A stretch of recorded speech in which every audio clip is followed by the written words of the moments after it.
What's up, everybody? We got a new episode of Reacher Season 3 today, but before we dive into that, make sure you're subscribed to the channel so that you're always up to date with the nerdy news. With that being said, let's talk Reacher.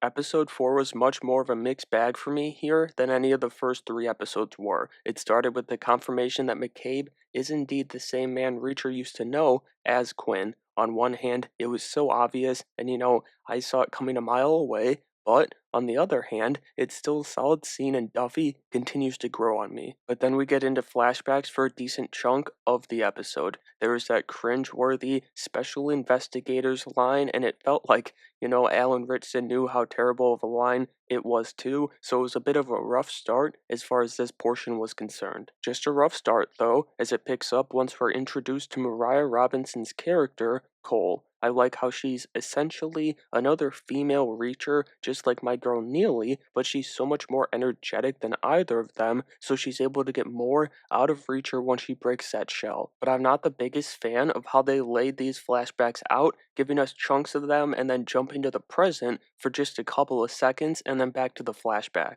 I don't mind the flashbacks themselves. I'm taking good scenes wherever they come from, and these were some good scenes at the end of the day, but just stick with them. The jumping around was just so unnecessary. Anyway, Reacher's hilarious throughout these flashbacks, and it's a great day whenever he's threatening to kill somebody. It wasn't quite as good as the one in Season 2 with Russo after the funeral shooting, but still, Alan Ritchson putting the fear of God in a man will never get old. After that, we see what's got Reacher so on edge in the present when he finds Cole's body after sending her on her own to bring in Quinn, which he was just trying to give her her own spotlight. She earned it, but it ended up being one of his biggest mistakes. He does get immediate revenge on Quinn, but he takes him out with such ease in this scene, it kind of makes it hard for me to believe that he's so scared of him now in the show. I get why he doesn't want Neely around, that part's clear after losing Cole, but Reacher being so scared of him, I don't know. Maybe it's the casting I'm not the biggest fan of. I just hope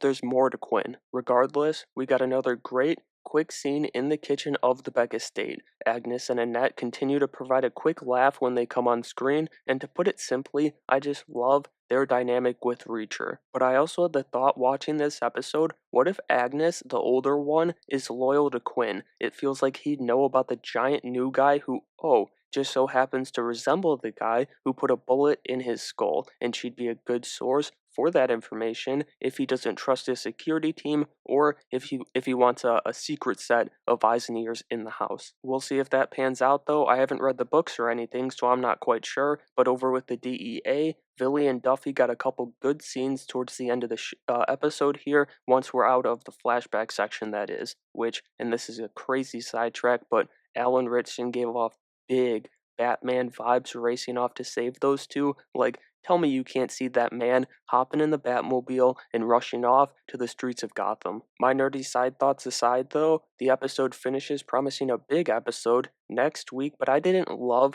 the cliffhanger on this week's episode. I'll bite my tongue and I'll get over it, though, because I bet it's going to be great next week, and also, Reacher did do a lot of damage in those first 3 episodes in the premiere, so you gotta chill. You can't be blowing your load in the first half of the season, I get it. And so that's going to do it for my review of episode 4 from Reacher season 3. Despite my complaints, that flashback ended up being a really solid sequence this week, and like I said, I just hope there's more to Quinn. I'm not completely out on that side of the story yet, but drop your thoughts on this week's episode down in the comments below, smash that like button, and make sure you have a great day.